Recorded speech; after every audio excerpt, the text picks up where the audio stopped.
Thank you for letting me speak today on the budget. Thank you, Rijijuji, for your comments. I appreciate them. Some time back, Rijijuji asked me, how do I keep fit? You recall that? And I mentioned to him that I do jiu-jitsu, I do martial arts. And lots of people now in India, youngsters do martial arts. MMA is becoming very popular. Judo is there, jiu-jitsu is there, many different types of martial arts. And जो martial art की जो foundation होती है speaker sir, वो grip से शुरू होती है. जब हम शुरुआत करते हैं, हम opponent पर ग्रिप लेते हैं, ग्रिप लेने की कोशिश करते हैं. ग्रिप नहीं होती है तो कुछ नहीं होता है. ये तो अच्छी बात कह रहे हैं, लेकिन बोले तो दीजिए इसको अच्छी बात कह रहे हैं. हम उनको सपोर्ट कर रहे हैं.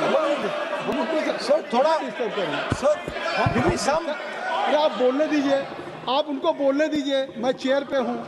मैंने कहा आप अच्छी बात कह रहे हैं, इसको राष्ट्रपति सर थोड़ा क्रिएटिव फ्रीडम, थोड़ा सा क्रिएटिव फ्रीडम तो दे दीजिए. Please.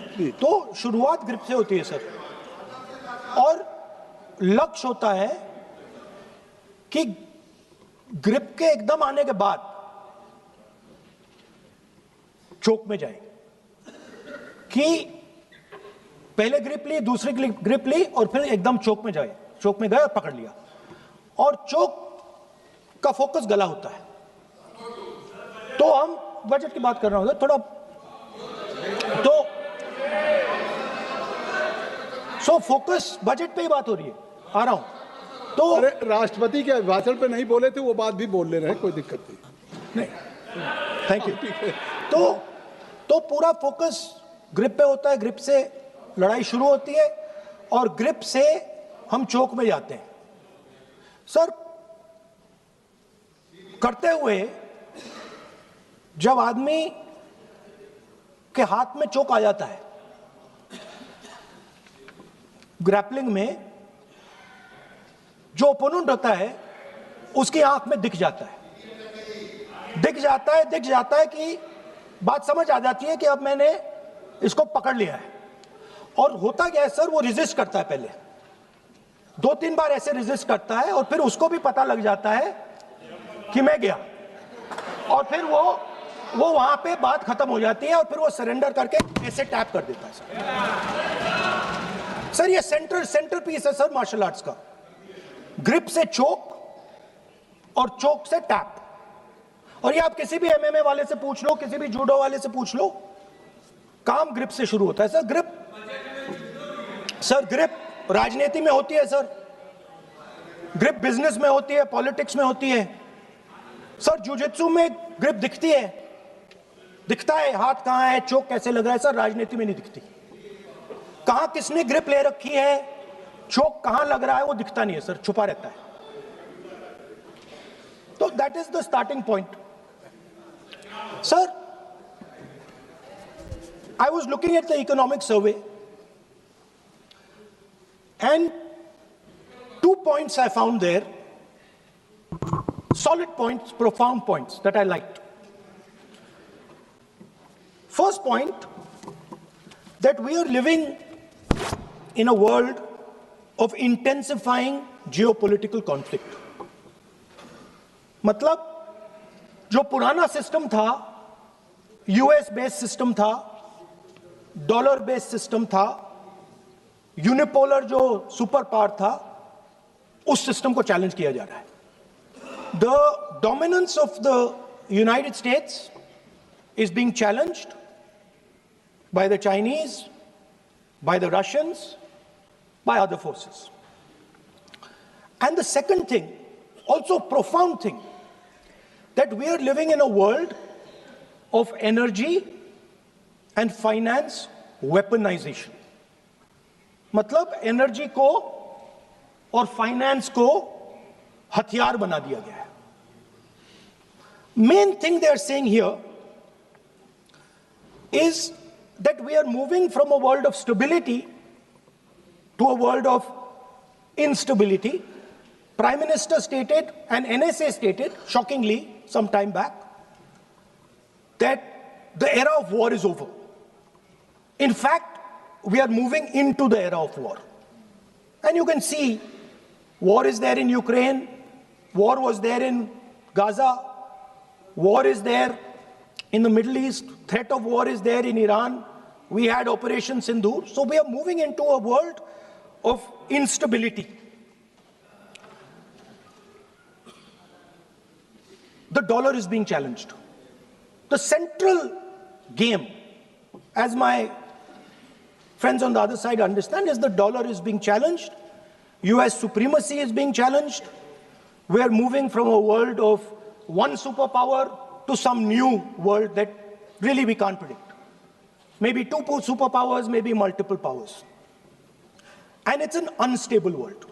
And that is what you have said in your economic survey, and I agree with it, 100%. At the center of this fight is the concept of AI. Everybody says that we are moving into the era of AI. And I'd like to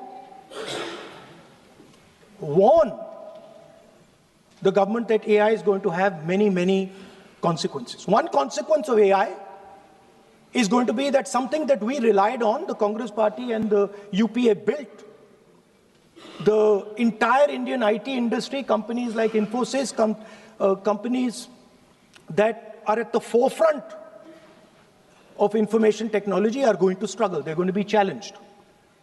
The idea of becoming a software engineer, which is a very popular idea in India, going to be challenged.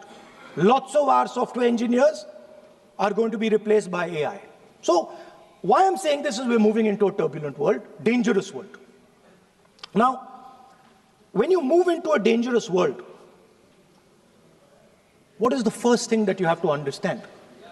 The first thing you have to understand is what are your strengths as a person and as a nation.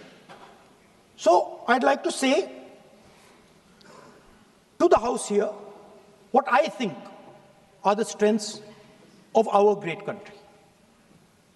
And I would say that the central strength is our people. 1.4 billion people, brilliant, energetic, dynamic, who can challenge anybody in the world. Biggest strength. But it's not only the people. Because in the 21st century, a very interesting thing has happened. People create data. So we have the biggest data pool on the planet. 1.4 billion people means massive amount of data is being generated in India, and data is wealth. Everybody talks about AI. But talking about AI is like talking about the internal combustion engine without talking about petrol. The petrol for AI is data. So let me repeat that. The petrol for AI is data. Meaning if you have AI and you don't have data, you have nothing. If you have AI and you don't have data, you have nothing.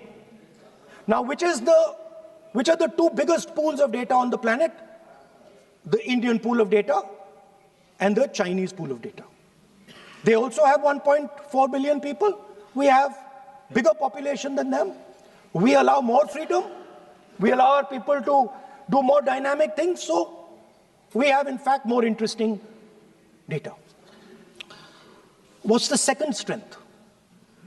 The second strength, and what do you need in difficult times? You need food. Who produces our food?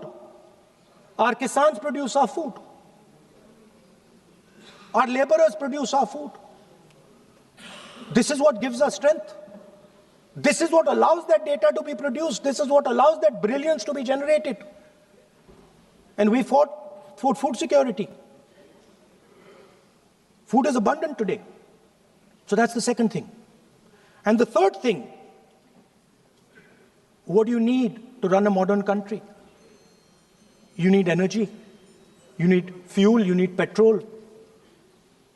So these are the three things that need to be protected in turbulent times. Our people and our data, our food supply, the ability to produce food, and our energy system. Now, what's interesting to me is that the budget recognizes these things. The budget recognizes that we are going into a dangerous time, intensifying geopolitical conflict. The budget recognizes that energy and finance are being weaponized all across the world. Dollar is being weaponized, dollar is weakening in value, gold, silver prices are going up. Everybody can see this. But there is nothing in the budget. There's absolutely nothing in the budget that looks into these two issues. There is nothing in the budget about energy and finance weaponization. There is nothing in the budget about the intensifying geopolitical conflicts and what we are going to do about it. The budget just reads like any of their budgets, right? And budget is something, of course, that comes once a year. But in parallel to the budget, something new has happened. The US deal. We have made a deal with the United States. Now, one thing I'd like to make very clear, and this is something that is not well understood. In a contest between the United States and China, the single most valuable asset is Indian data. If the Americans want to remain a superpower, please understand what I'm saying. It is very profound what I'm saying. If the Americans want to remain a superpower, and if the Americans want to protect their dollar, the key to that is Indian data. Why? Because the Chinese have a data pool of 1.4 billion people. And you can take European data, you can take African data, you can take American data, add it all up. It does not compete with Chinese data. So the real fight that is taking place, I'm saying what is our strength? I'm saying if India is going to go to the table, then what do we put on the table? What do we say? Listen, this is what we put on the table. And what we put on the table, it's beautiful. What we put on the table is our people.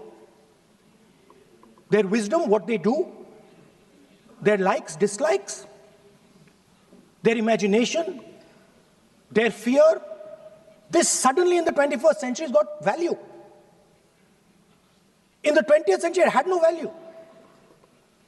I remember so many people saying that population is a weight, population is a disaster. No, population is the biggest asset you can have. It's a strength. But it's only a strength if you recognize that data